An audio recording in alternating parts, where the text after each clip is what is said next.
para minhoca, casca de legumes e frutas não cítricas, tá? Pó de café depois de usado, porque antes é muito caro, então depois trai. E casca de ovo, né? Está pedindo a todos. Voltamos a falar sobre a Rádio Rio de Janeiro, que precisa de ajuda, que ouçam a rádio e que contribua para ela continuar no ar, né? Porque na hora que a gente está em casa com dificuldade, liga o rádio, deita, né, está ouvindo a rádio, ou pelo celular, pela rede. As nossas reuniões de estudos da casa, essa reunião pública, temos reuniões às terças-feiras, quase que durante a semana nós temos reuniões de estudo. Está em recesso, gente? Ainda não. Vamos entrar em recesso, mas por enquanto todos convidados. Para o ERD, para esse estudo, ERD às 11 horas, terça-feira às 19h30, lá atrás, né? Então, é estudo para todos nós.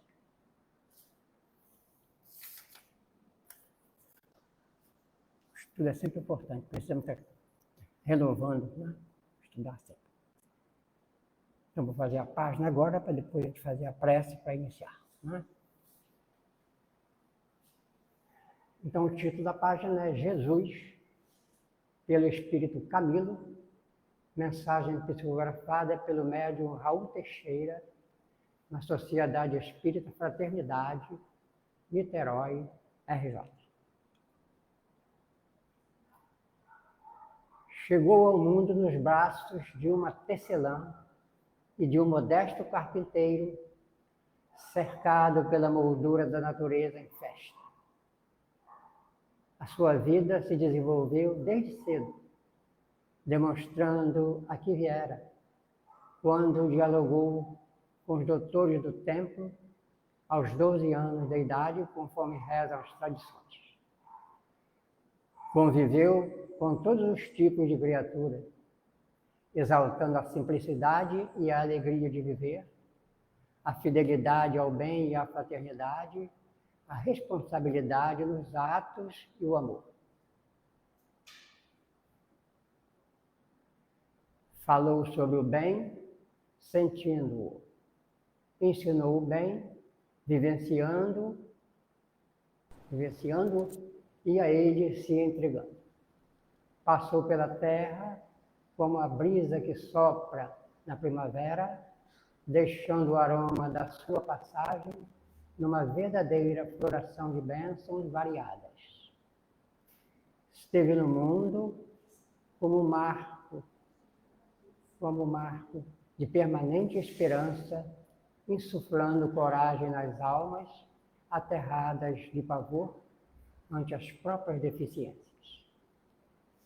Viveu no planeta entre a luz do céu e as almas umbrosas da terra, buscando levantar o coração humano para as altitudes felizes, onde vibram os seres angélicos dos quais ele fazia parte. Aquilo que afirmou como fundamental a alegria e a paz, tratou de expressar em sua vida, na condição de modelo e de guia de todos nós. Por isso amou os seus e por eles deu a própria vida. Atendeu às necessidades das almas enfermas que o buscaram. Ofereceu a água fresca da sua dedicação, a fim de que não mais sede tivesse quem dela bebesse. Saciou a fome de entendimento, de conhecimento e de carinho, tudo havendo transformado no sublime pão da vida. Apresentou-se atencioso e verdadeiro para com seus discípulos, ajustado à posição de mestre inigualável. Acompanhando os movimentos da humanidade através das eras, identificamos nobres e respeitáveis almas que, na postura de líderes ou de condutores sociais, pregaram o bem, o bom e o belo para os seus liderados, que os exalçam pelos tempos afora.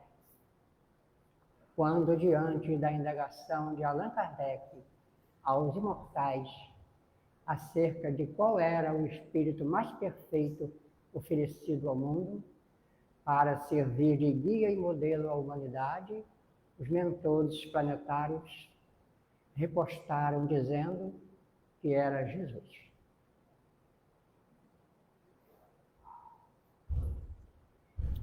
Como ele foi, então, o maior dentre todos os que à Terra foram enviados para anunciar o reino dos céus aos aturdidos filhos do grande Pai, isso significa que todos os demais, por mais dignos e respeitáveis que tenham sido, são, contudo, menores do que ele.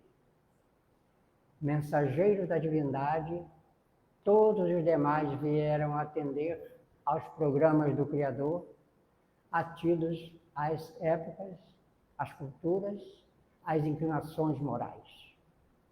Jesus, porém, trouxe os matizes da lei que a todos alcançam, sem choques essenciais, como nenhum deles, embora o formato próprio às realidades psicoantropológico, sociais de cada um.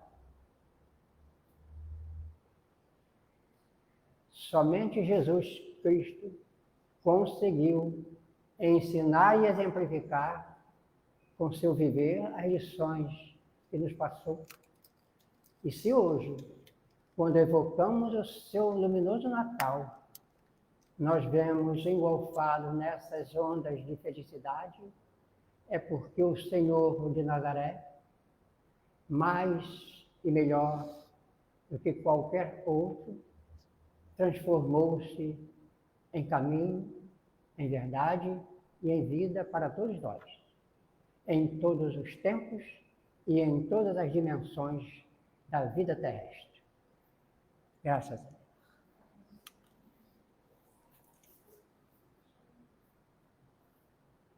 Jesus, mestre, irmão, amigos espirituais, irmãos, trabalhadores do bem, estamos nesta manhã agradecendo sempre a oportunidade de estarmos reunidos para o estudo, para o aprendizado. Agradecemos aos irmãos que nos ajudam, nos auxiliam nos momentos de dificuldade, de dores e de aflições. Sabemos que não estamos só em nenhum momento da nossa caminhada, da nossa passagem pelo planeta Terra. Que Jesus, nosso mestre, irmão e amigo, possa nos auxiliar e que possamos exercitar em nós a paciência, a tolerância, superando as dificuldades do caminho. Que os amigos espirituais, mentores amigos, trabalhadores do bem, possam nos auxiliar sempre. E que possamos manter em nós a boa vontade, o bom ânimo, a alegria para continuar a nossa jornada evolutiva. Agradecemos sempre a oportunidade do trabalho. Que a paz desse momento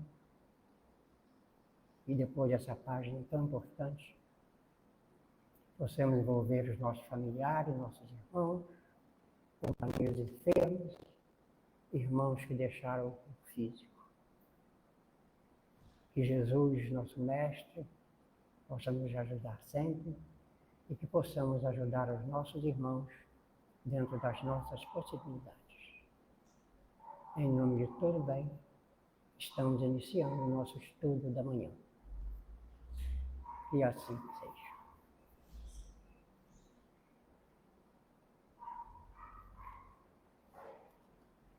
Então vamos convidar a nossa irmã Jane para o estudo da manhã.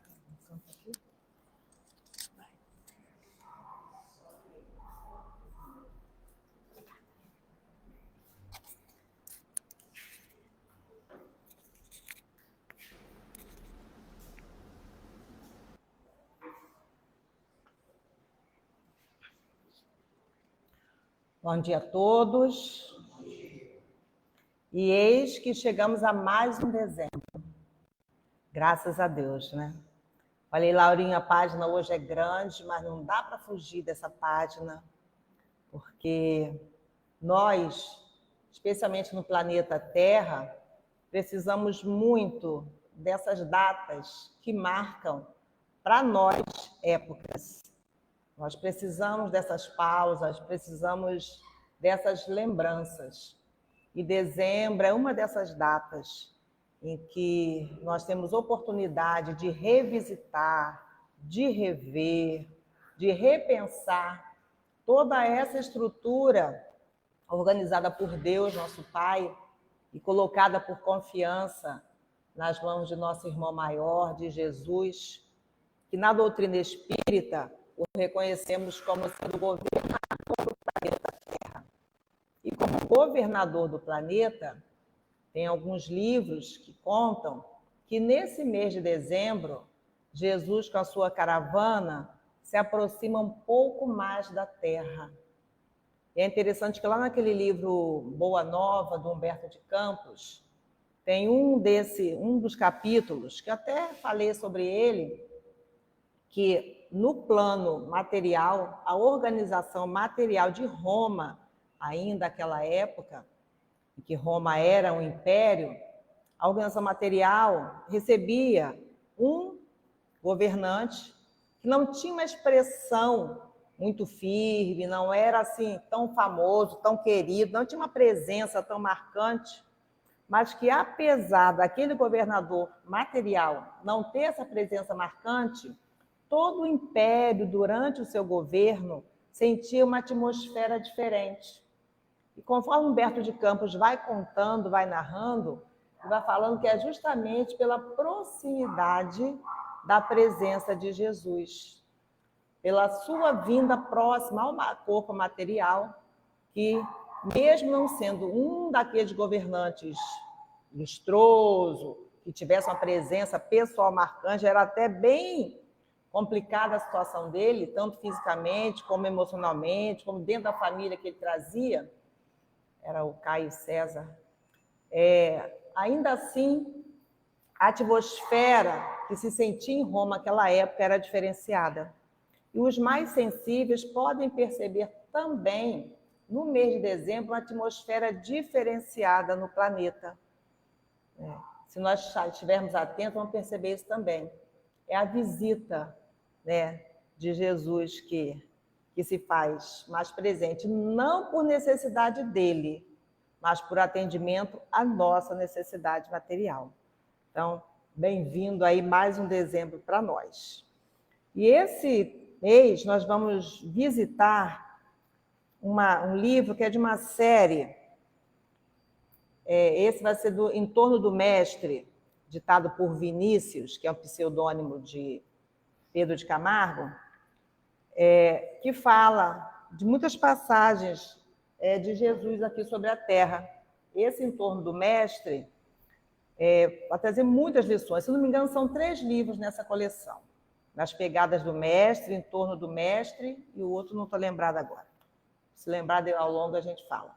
Então, nessa passagem que a gente vai estudar hoje, tem esse nome aí, esse homo, que quer dizer eis o homem. E essa frase foi dita por Pilatos numa hora não muito agradável. Foi dita justamente quando Jesus tinha feito toda aquela peregrinação, carregando a cruz, e já vai ser apresentado para a crucificação. E é um pouco depois que Pilatos conversa com ele, pergunta se ele é mesmo rei, e aí ele fala, né, se eu fosse rei, né, o meu povo me reconheceria. Aquele diálogo que Pilatos tem, antes de lavar as mãos e permitir a crucificação, aí ele fala, né, ele mostra para o povo e fala, esse homo. ou seja, eis o homem. Então, nessa hora, mas hoje nós vamos fazer toda uma passagem por um episódio muito anterior a essa apresentação de Jesus por Pilatos ao povo.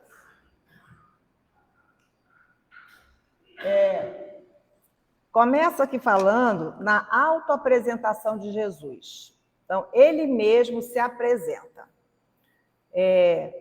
João Batista, primo dele, filho de Isabel, enviou alguns dos seus seguidores para irem até Jesus e perguntarem a ele se ele era o Messias, que já havia vindo, ou se deveriam aguardar outro Messias.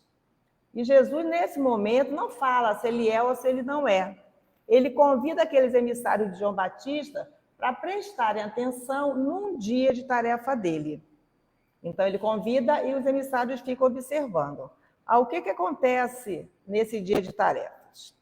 Jesus curou a muitos de moléstias, de flagelos e de espíritos malignos. Deu vista a muitos cegos. Aí, então, que Jesus, depois de fazer tudo isso na presença dos emissários de João, que fala para ele: ide contar a João o que vistes e ouvistes. Os cegos veem, os coxos andam, os leprosos ficam limpos, os surdos ouvem, os mortos são ressuscitados e aos pobres anuncia-se-lhes o evangelho. Bem-aventurado é aquele que em mim não achar motivo de tropeço. Então, Jesus sempre surpreendendo com a forma de responder aquelas indagações. Os emissários de João Batista vêm e perguntam: você que é o Messias, que está sendo esperado, ou a gente deve esperar outro? Então, Jesus pede que eles fiquem por um tempo com ele, observando as suas atitudes, e depois diz que volta a João Batista e conte o que eles viram. Ou seja, a hora nenhuma ele fala que é ele ou que não é ele. Então, deixa que a partir dos seus feitos tirem-se as conclusões. Então, a gente está falando aqui de um mestre por excelência, Então, essa é a autoapresentação que Jesus faz quando é indagado se ele é o Messias. Aí, no livro, vem com essas falas. Tal é o Cristo, o amigo e defensor dos humildes e dos oprimidos sofredores. Quanto mais abatido e vexado pela dor física ou moral, mais interesse o homem lhe desperta. Os leprosos, no tempo em que Jesus passou pela terra, eram corridos a pedradas das cidades e aldeias. Sobre a crueldade dessa lei que visava evitar a propagação da lepra, havia ainda a superstição, um caráter religioso, segundo a qual os leprosos eram réprobos a quem Deus punia com o terrível mal. Então, nós sabemos que as nossas leis, que sofrem mudanças, que são mutáveis, diferentemente da lei de Deus, ela vai avançando à medida que nós também vamos avançando.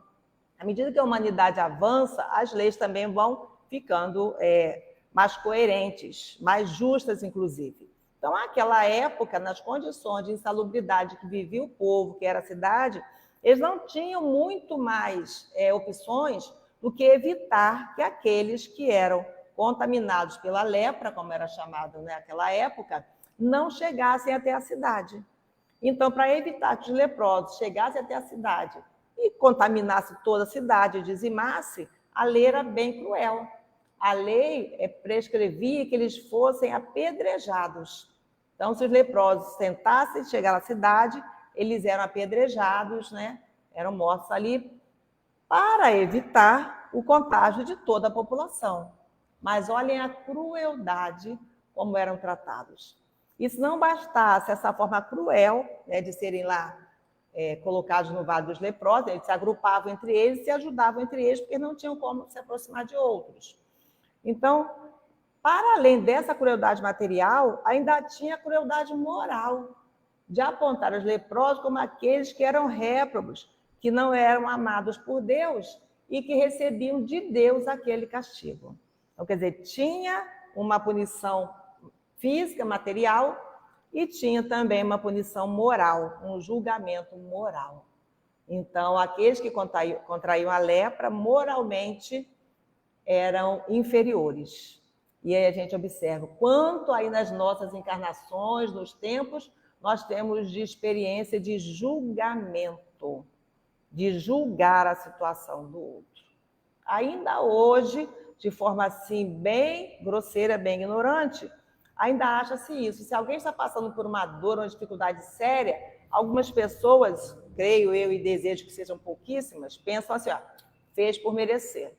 Não é à toa, né? Está passando por isso, não é à toa. Não, de fato, não é à toa, porque nada acontece por acaso. Mas será que também que nós que estamos sabendo daquela situação de dor do outro, é à toa também? Para que será que a gente também está sendo colocado perto de outros que sofrem? Será que nós também não temos algo a ver com isso? Será que nós também não estamos sendo chamados, convidados para termos uma atitude diferenciada, uma atitude de não julgamento? Então, conforme a gente avança, conforme a gente compreende melhor a lei, a gente vai vivendo melhor essas possibilidades da lei. Àquela época era assim que se tratavam os leprosos. E o que fez Jesus? Aqui ficou ruim de ler, né? Em casa parecia legal. E o que fez Jesus com relação àqueles infelizes? O que Jesus fez em relação aos infelizes, os leprosos que eram retirados da cidade? O que Jesus fez? Curou-os. É uma atitude muito diferente. A dor, né, a condição daquele irmão menor não afastava Jesus, ao contrário, o aproximava ainda mais. Por isso que naquele outro slide fala que quanto mais vexado, com quanto mais dor, quanto mais a situação aperta, fica difícil, mais Jesus se aproxima para o auxílio. Eu falei assim, mais Jesus se aproxima para o auxílio, mas, em verdade, mais nós nos aproximamos para receber o auxílio, porque Jesus está o tempo todo. Todo o tempo Jesus está à nossa disposição. Está pronto para nos curar, né, das nossas chagas morais, das nossas chagas físicas. Algumas delas não têm como ser curadas, porque nem todos que Jesus, né, encontrou pelo caminho, ele curou. Alguns foram curados, não todos. E mesmo os que foram curados em determinada época, quando chegou o tempo propício, desencarnou. Todos desencarnaram, mesmo Lázaro, né, que foi ressuscitado, quando chegou a época do seu retorno ao plano espiritual, ele desencarnou. Porque, afinal de contas, nada disso é castigo divino. Tudo é parte de um processo de evolução, um processo planejado de forma amorosa e justa por Deus, nosso Pai. De nossa parte, nos resta tentar compreender e viver segundo a nossa compreensão. Então, essa passagem aqui... Maria, apaga essas lâmpadas aqui, por favor, Maria, para dar para ver um pouquinho melhor. Só essas luzes aqui da frente.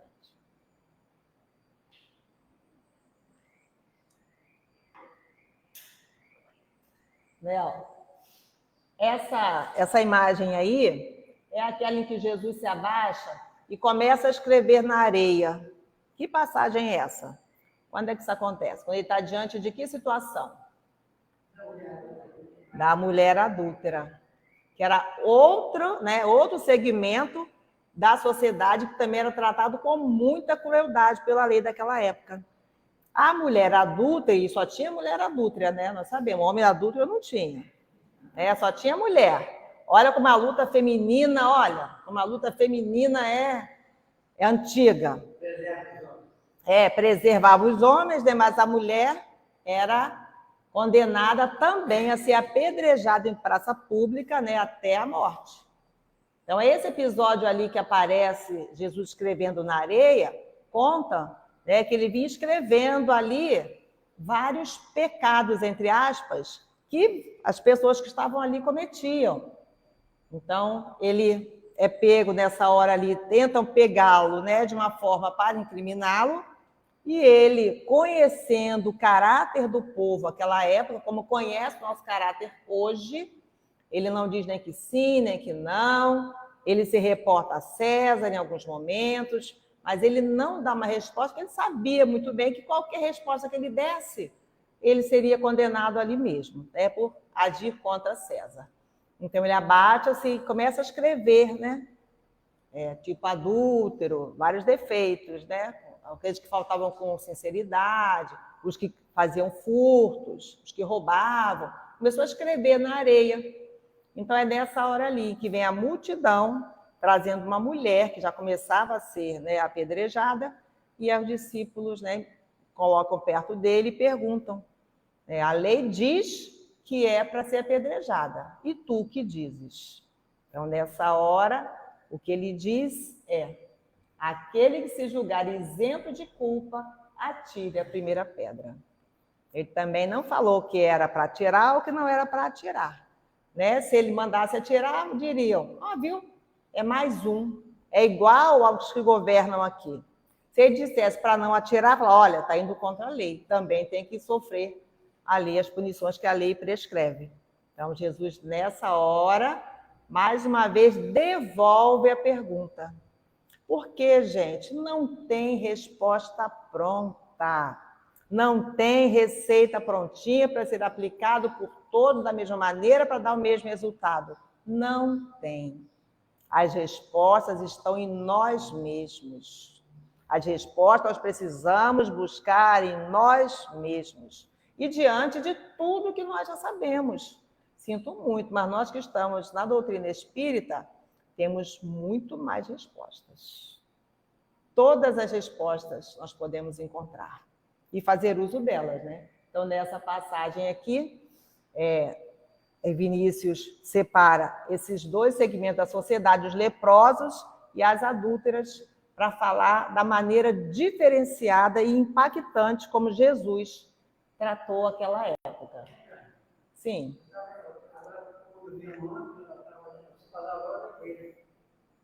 Qual é a responsabilidade aquele da atenção da pessoa que tem uma camiseta? Isso aí. Você ainda vê que essa camisa aí, ó, sente espírito, humildade, caridade. É responsabilidade de verdade, né? E aí fala do cristianismo. O cristianismo é a história do Cristo junto ao pecador. Na sua maneira de agir está a sua doutrina.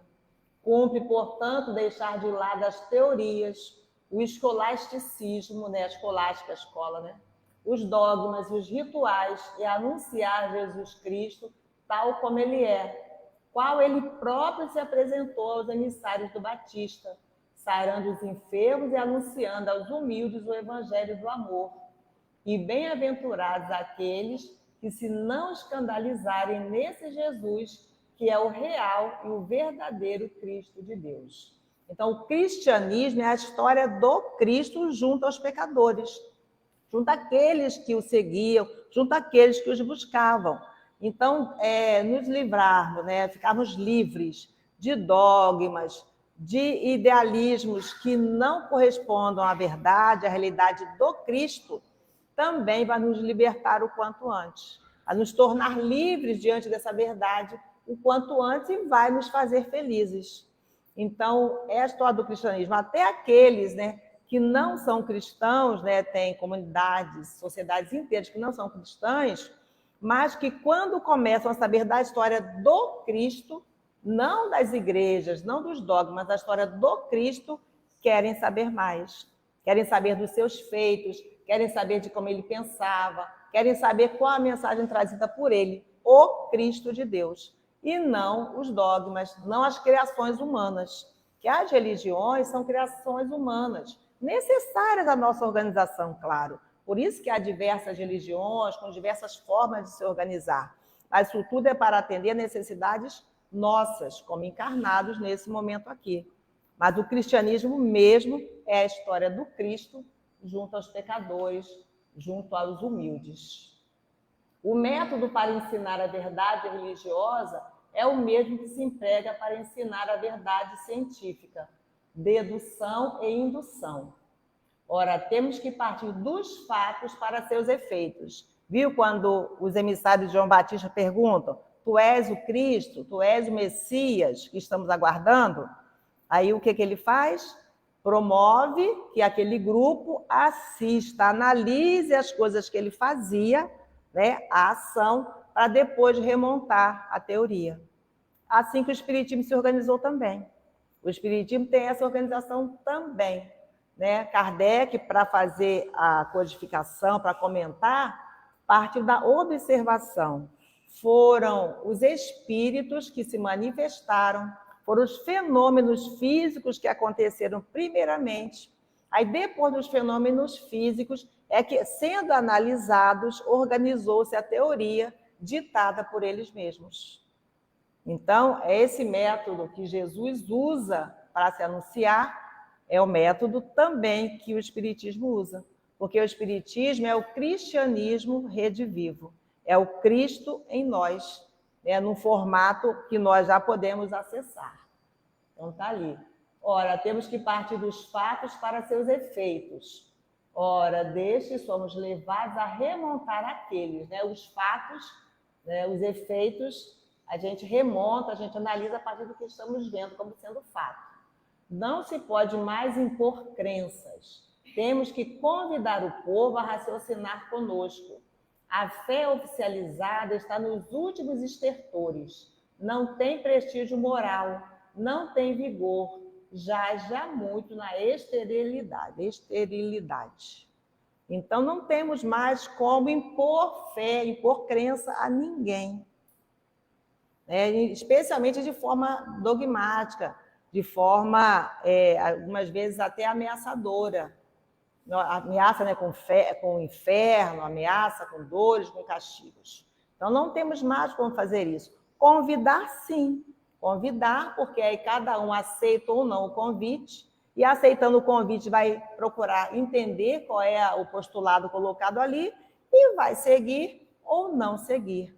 Todos somos livres. Os espíritos falam, né, que se tem um lugar em que nós somos livres é na nossa consciência, no nosso pensamento. Podem fazer a gente confessar o que quiser da boca para fora, mas isso não é garantia de que internamente nós estamos acreditando naquilo. Quando Nicolau Copérnico, quando Galileu Galilei foram, naquela época, ameaçados, porque eles traziam a teoria real, né, mas que era contrária à ciência e à religião daquela época, eles tiveram que desmentir toda a teoria que eles tinham trazido. Então, Galileu Galilei, né, era um absurdo ele falar aquilo, que a Terra, né, que girava, a Terra soberana girar em torno do Sol e não o contrário. Então, era contrário àquela época, o que a religião e a ciência traziam. Ele é obrigado, né, a desdizer o que havia dito, mas mesmo no momento lá do extremo, em que ele vai ser levado à morte, ele fala, mas ela continua a girar. Então, não tem como, né, evitar que a verdade apareça. Podemos até, da boca para fora, temos que voltar atrás, mas a verdade se faz, o fato se faz, porque contra fatos não há argumentos. Eu achei interessante que eu estava numa fila do médico essa semana, e as pessoas, assim, porque quando está em fila de médico, né, o pessoal gosta tanto de ficar reclamando, Senhor. Eu, ai, Senhor, que eu não entro nessa reclamação. Ai, não. Aí ficava tentando disfarçar, tentar um outro assunto, mas vira e mexe, voltava a queixa. Ah, é tão ruim. Aí estou lá. E não fiquei na conversa, mas fiquei escutando eles falarem.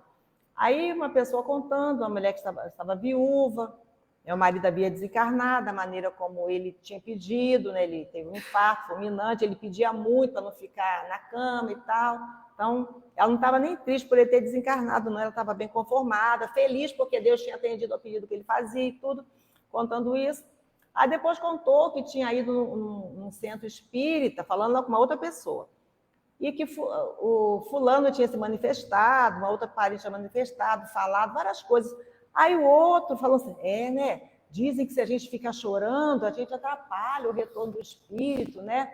Eles falando várias coisas que a gente estuda na doutrina, mas cada um falando a seu modo.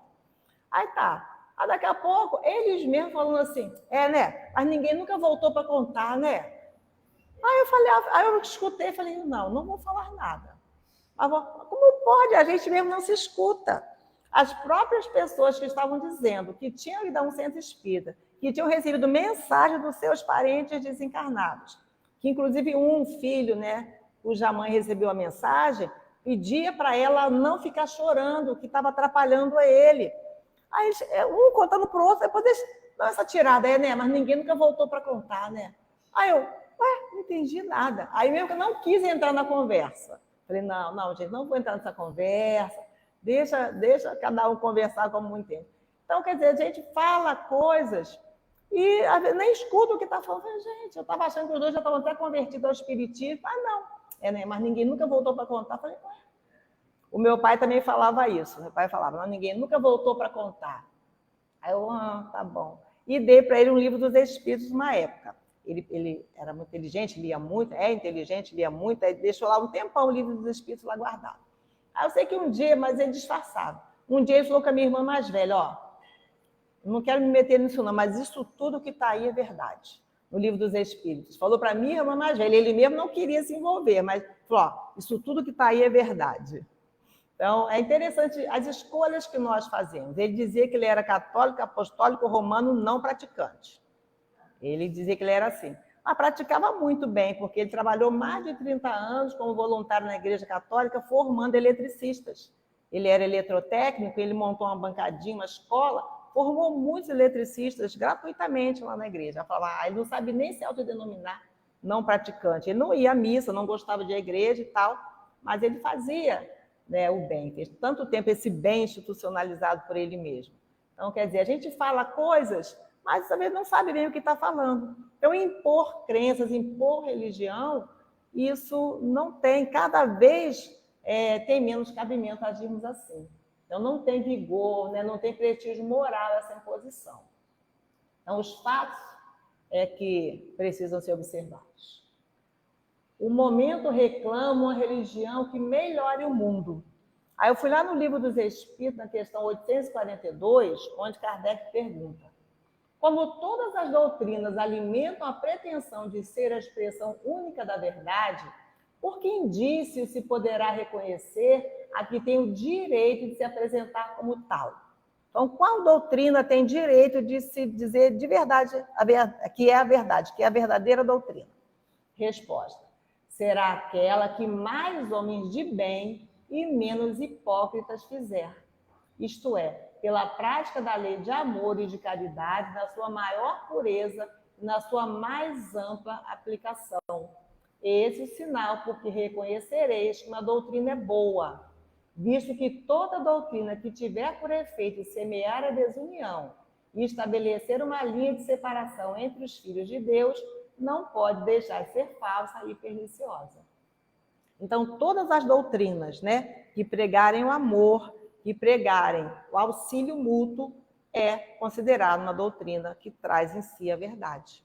A verdade absoluta não é para nós ainda.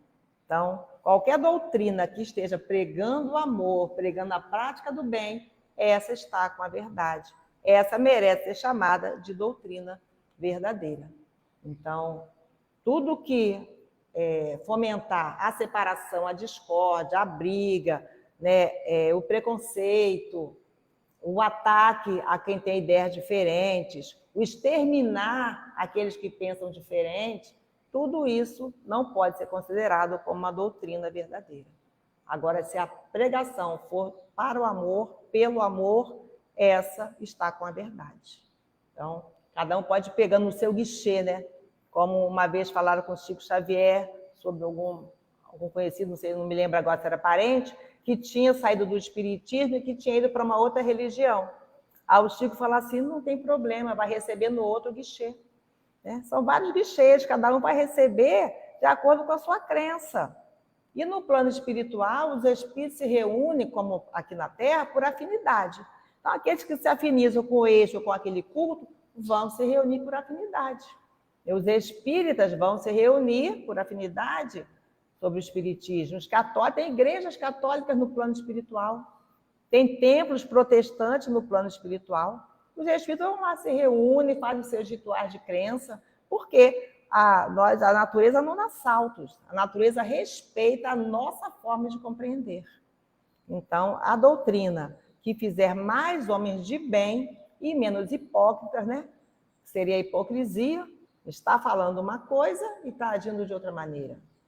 É diferente de você estar se esforçando por cumprir aquilo que você fala. Eu sempre que vou fazer uma exposição, eu faço minha precezinha íntima e falo assim, Senhor, que eu aprenda aquilo que eu vou falar. Porque essa é a parte mais difícil, né? Eu, nessa encarnação, minha formação é na área de educação, na área da pedagogia, então eu não tenho dificuldades grandes para falar. Estou acostumada a falar em público, a lidar com pessoas, tudo bem. Isso é uma habilidade que a gente consegue pela profissão. Mas viver o que se fala, essa habilidade minha está muito rasa ainda, gente. É uma luta, é uma briga, né? Mas a gente precisa falar. Porque eu também tenho colegas que têm uma boa fala, mas que não se dispõem a falar na doutrina espírita na tribuna. Dos colegas me falam assim, não, é muita responsabilidade. Fala, mas você fala tão bem, você entende tão bem, por que você não faz palestra? Não, é muita responsabilidade. E precisamos assumir as responsabilidades. Quantas vezes eu acabo de falar coisas aqui bonitas, muitas coisas que são sopradas também, eu falo, eu repito, mas não consigo fazer nada disso ainda. E às vezes que eu faço, consigo, não é uma coisa permanente, quer dizer, às vezes eu tenho paciência, às vezes eu não tenho paciência, às vezes eu acerto, às vezes eu não acerto, mas é trajetória, é caminho.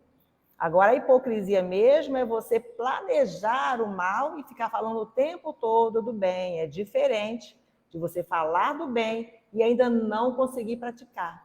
Até porque, como fala a página, e como aqui vai aparecer também, os espíritos falam, o modelo não é a Jane. O modelo não é nenhum de nós. Quem é o modelo? Isso aí. Não saio do centro por causa da Jane, não, tá? Porque vamos tentar juntos. Jesus não é inimigo da sociedade. Conviveu com os homens, tomando parte em suas reuniões e festividades. Ele é adversário do vício, do crime, da corrupção e da maldade. Então, Jesus não está orientando a que a gente não viva a vida social, a que temos direito, que estamos organizando aqui. Ele próprio viveu, só que de uma forma bem diferenciada, né? Ele é adversário, vejam isso ali, ó. Não é inimigo, é adversário do vício, do crime, da corrupção, da maldade. Ou seja, ele não pactua com essas atitudes. Engraçado que agora nos jogos de futebol tem se falado muito, né? Gente, o outro time não é seu inimigo, é seu adversário, né? Tem se usado muito essa expressão ultimamente. Não é inimigo, é adversário, é diferente. Né? É uma competição ali, são adversários, mas não são inimigos, não tem que exterminar um ao outro. E é bom que se estende para as torcidas também, né, gente? Ali na minha rua, no domingo, teve aquela confusão ali na adulta, bem na minha rua. Aí os vizinhos botam logo no grupo, né? Minhas filhas me ligaram, mãe, você está em casa, se tiver não sai, não sei o quê. Eu falei, o que está acontecendo? Eu não estava em casa. O que está acontecendo? Porque tem briga de torcida organizada. Eu falei, meu Deus, será que eu me mudei? Briga de torcida na minha rua? Será que eu estou morando na antiga Avenida Maracanã, que agora é a Avenida Rei Pelé? Será que eu estou morando próximo ao Maracanã? Não estou entendendo. Que briga de torcida é essa na minha? E logo do Botafogo. Falei, gente. Então, quer dizer, ali eles não entenderam que não são inimigos, são adversários. Mas está batendo mesmo. Teve briga de torcida na adulta, ali exatamente onde eu moro. E muita gente correu lá para a rua em que eu moro mesmo. Eu não estou entendendo. Então, quer dizer, a gente não está entendendo bem essa questão de que não é inimigo mortal, é adversário, torce por time diferente. Muitas vezes temos religiões diferentes, maneiras diferentes de entender, de compreender, mas nós não somos inimigos por causa disso. Então, é o que fala da doutrina. Jesus veio tirar o inferno de dentro de nós, que é a verdade que liberta, ensinando-nos a conhecer e vencer as paixões egoísticas e animalizadas que nos torturam o espírito e nos aviltam o caráter. Aí, essa parte, muitas vezes não gostamos também de Jesus, né? Porque nada é de fora para dentro. Tudo já está conosco. Podemos ter lá de fora, um cenário de paz, de paraíso. Mas internamente, nos sentimos no inferno. Está no inferno astral, né? Internamente está uma perturbação só. Externamente, tudo está te convidando à paz, à mansidão, à alegria, ao relaxamento. E internamente estamos num burburinho imenso.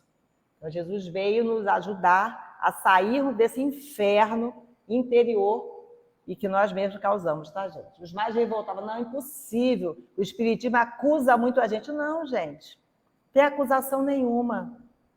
Lá na antiguidade, Sócrates já falava, conhece-te a ti mesmo. E quanto não nos conhecemos? Igual essa história que eu contei, né, das pessoas na fila falando de tantas mensagens mediúnicas e em seguida falando ninguém nunca voltou. Ou seja, não está nem escutando o que está falando. Se a gente está falando e não está escutando, imagina se a gente está ouvindo e meditando sobre a voz interna. Menos ainda, né? Sua terapêutica era curativa e profilática. Vai e não peques mais. A saúde do corpo e do espírito é a lei da natureza, é o normal. As doenças físicas e morais são as anomalias, o distúrbio na vida. Sarando o leproso, Jesus não fez milagre. Restabeleceu no pecador a ordem natural. As curas maravilhosas que operou foram todas no sentido de fazer voltar à natureza, o que dela estava divorciado. O pecado está na vida anormal que o homem leva no mundo. Jesus veio normalizá-la. Sua fé é um canto de louvor à natureza. Então, essa terapêutica de Jesus, né? Vá e não tornes a pecar para que não te aconteça coisa pior. Por que poderia ser pior? Porque já pecou, né? Já se enganou uma vez, já sofreu as dores desse engano. Então, quer dizer, se você vai e repete aquele engano, vai doer muito mais. Porque vai doer fisicamente e vai doer moralmente. Não é horrível quando a gente cai no mesmo erro? A gente está crente que já venceu aquela etapa e erra do mesmo jeitinho. Dói mais do que da primeira vez. E da primeira vez a gente estava inocente. Quando cai novamente no mesmo erro, além das consequências físicas, tem a questão da consciência, que a gente se cobra. Puxa, não era mais para eu fazer isso. Né? Eu já deveria agir de forma diferente. Então, quer dizer, vai doer mais, vai acontecer coisa pior, porque vai ser mais responsabilizado. E não tem como. Nada é de fora para dentro. Então, viver a vida normal é viver a vida com equilíbrio. Jesus não veio para ser servido, mas para servir, né? É o grande servidor. Todos os seus atos comprovam esta frase. Sua vida terrena foi toda de dedicação pelo homem, viveu para outrem. Então, o grande servidor, né? Viveu para servir. Aí lá na questão 625 de O Livro dos Espíritos, Kardec pergunta: qual o tipo mais perfeito que Deus já ofereceu ao homem para lhe servir de guia e modelo? Resposta curtinha: Jesus. É a menor resposta. Tem algumas traduções que ainda vem assim, vede Jesus. Tem outras que vem apenas Jesus. Então é o guia e o modelo. A página falava também sobre isso. É o guia e modelo da humanidade terrena, por ser o governador do planeta, por ser aquele espírito já perfeito que foi escolhido por Deus para acompanhar o planeta Terra desde antes da sua formação. Quando o planeta nem era planeta ainda, Jesus já estava responsável por ele, já acompanhando a formação material do planeta. Então, ele é responsável pela formação material e moral do planeta. Por isso que ele fala, né, com tanta certeza que nenhuma ovelha confiada a ele pelo Pai vai se perder. Ele sabe que nós chegaremos onde devemos chegar. Ele sabe, não é uma questão só de confiança, de cogitação, é de certeza. Ele sabe que venceremos todos os obstáculos, porque ele venceu. Quando ele mesmo fala, eu venci o mundo, ele sabe que venceu, por isso sabe que nós também venceremos. Etapa a etapa, oportunidade a oportunidade, pouquinho por pouquinho, levantando, caindo, se machucando, se curando, fazendo feridas diferentes. Tudo isso está previsto na lei de evolução. Mas a certeza é que nós chegaremos porque nós temos o guia e modelo, né? O que nos guia e que nos serve de modelo. Então é Jesus, e sempre nos estendendo a mão. Jesus quer ser o que ele é, e não o que a cleresia, né, o clero, pretende a viva força que ele seja. Jesus se revela por si mesmo àqueles que o procuram. Ó, bata para a porta se abrir. Precisamos sair do paganismo, buscando com Jesus a saúde, a pureza, o valor, a bondade, a alegria de viver e a imortalidade. Ele é o modelo a ser imitado, é o médico do corpo e da alma, é o pastor deste rebanho. Onde houver lágrimas a enxugar, chagas e dores a lenir, aí está Jesus no desempenho de sua missão. Ele é, por excelência, o servidor da humanidade. São frases dele, né? Vinde a mim, todos vós que vos achais aflitos e sobrecarregados, e eu vos aliviarei. Aí, esse homo, que significa eis o homem. Então, este é o homem Jesus na sua integralidade, e não toda uma história que se criou em torno dele para a dominação. Quando fala, a questão não é de se institucionalizar, né? Mas, às vezes, engessar, o que impede, muitas vezes, que a gente perceba, veja e sinta Jesus de fato, com toda a sua pureza, mas também com toda a sua simplicidade. Imitar a Jesus é servir à humanidade. Conservar a vida é permanecer no seu ideal e vencer cada um a si mesmo à viva força. É penetrar o reino dos céus, que é o reino do Espírito, o reino da imortalidade. Então, tudo isso vamos encontrar na doutrina de Jesus. Eu vou encerrar com esse poema, que está também nesse capítulo, que tem esse tema. Esse poema é de Arnaldo Barbosa, mas também ele aparece no início como Vinícius, que faz um resumo desse capítulo, né? A quem se referia a epígrafe Pilatos? A Jesus a sofrer todos os desacatos, tendo a cabeça em sangue e a coroa de espinhos, pensado pelo pó que voara dos caminhos, a espada chicoteada, a púrpura do manto, e para completar o escárnio, metro a metro, pusera-se-lhe à destra um milima de santo, a cana recurvada, a guisa então de cetro. Aqui descreve, né? Ali, quando Jesus está indo para a crucificação, quando Pilatos fala, esse homo, né? Eis o homem. A quem que Pilatos está se referindo quando ele fala assim? Então, aquela condição de Jesus estar ali, né, mal vestido, sangrando, ferido, humilhado, né, com a coroa de espinhos à cabeça, com uma madeira, um cajado, né, e como se ele fosse ali, tivesse com um manto, né, sendo humilhado. E vemos-lhe, através do corpo flagelado, refulgir nesse dia o espírito elevado, no máximo da dor, no máximo esplendor, imponente, pairando na escalada, sobre os troféus da carne, assim dilacerada. Ciúme, inveja, ambição, a sede de extermínio, o orgulho e a ostentação, pruridos de domínio, os prazeres da vida transitória, só gratos aos sentidos, é assim que devem ser vencidos. E como fez Jesus, tragados na vitória.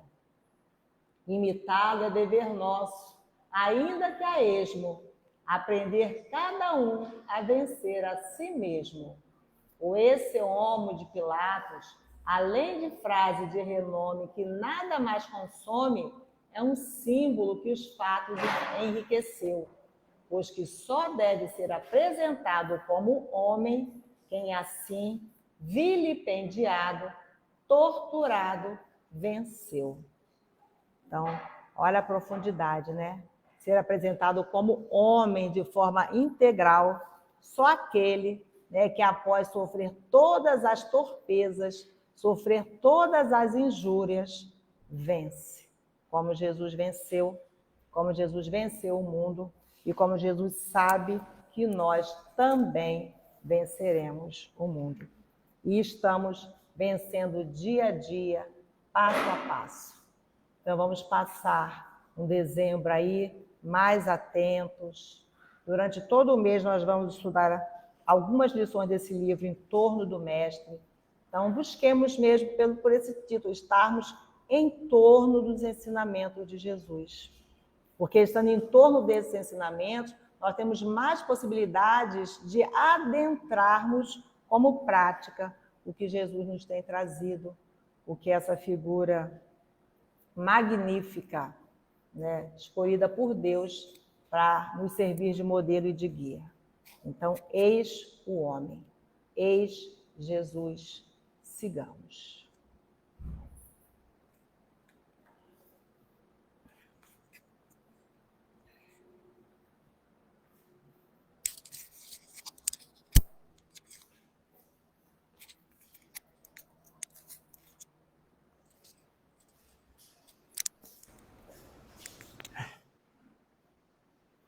Depois desse estudo tão importante, maravilhoso, né?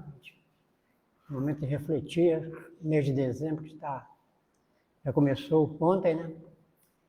Então fica para nós esse estudo, essas orientações, e a nossa caminhada, como a gente colocou, é sempre de dificuldade, de aflições, mas a gente vai superar, porque nós estamos caminhando para espírito puro, né? Mais tarde. Vamos estar ao lado de Jesus, estaremos próximos de Deus. Vamos esperar só um pouquinho, né? Então, vamos dar a nossa prece final, agradecendo a Jesus, agradecendo a Deus, nosso Pai, pelas reflexões da manhã de hoje, tão importante para nós, que possamos exercitar de maneira ainda pequena, mas a cada momento e a cada instante possamos trabalhar e corrigir em nós primeiro. Agradecemos a Jesus, nosso mestre e guia, governador do planeta, que possamos, com a ajuda dos benfeitores amigos, superar as dificuldades do caminho e que a paz que nos envolve nesse instante seja para os nossos lares, nossos familiares, os irmãos enfermos, na residência, nos hospitais, que as nossas vibrações cariciosas da manhã possam alcançar a todos. Por isso estamos agradecendo a espiritualidade amiga, os benfeitores, agradecendo a Jesus, nosso mestre, irmão e amigo de todas as horas, e agradecendo a Deus, nosso Pai, Criador de todas as coisas. Que assim seja.